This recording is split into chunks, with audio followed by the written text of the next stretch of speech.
My brother mocked me during the celebration of his new job, saying I couldn't even dream of working for a company like his. His jaw dropped when his own boss ignored him and greeted me instead. Growing up, my brother Evan never saw me as family. To him, I was a rival he had to beat at everything. Every achievement became another excuse to remind me that I wasn't good enough. What Evan didn't know was that I wasn't wasting time online. I was building a logistics startup from my bedroom.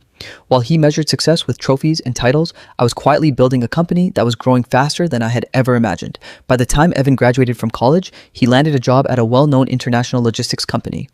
Naturally, he organized a huge celebration and invited the entire family. During the celebration, everyone raised their glasses to congratulate Evan on his new job. He soaked up the attention, bragging about the salary, the opportunities, and the successful life waiting for him. Then, in front of our parents and the entire family, he pointed at me and laughed. "You can't even dream of working for a company like this. No matter what you do, you'll never be better than me." I said nothing.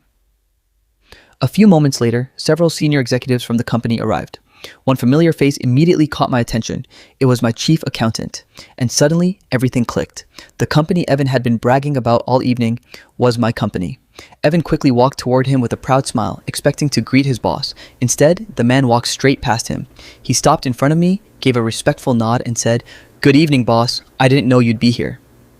Evan froze. His confidence disappeared instantly. He looked at his boss, then back at me. My chief accountant simply stood there, waiting for my instructions. I slowly placed my glass on the table and stood up.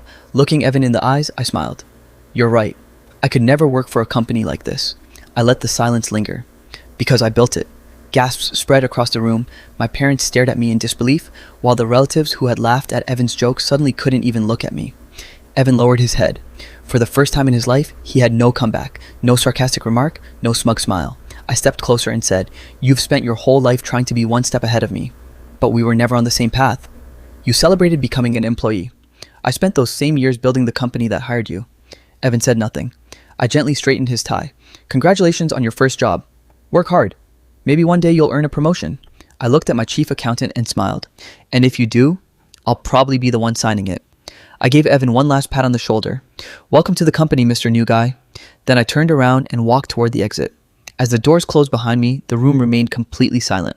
My brother had spent his entire life trying to outdo me, only to discover he had never been my rival at all.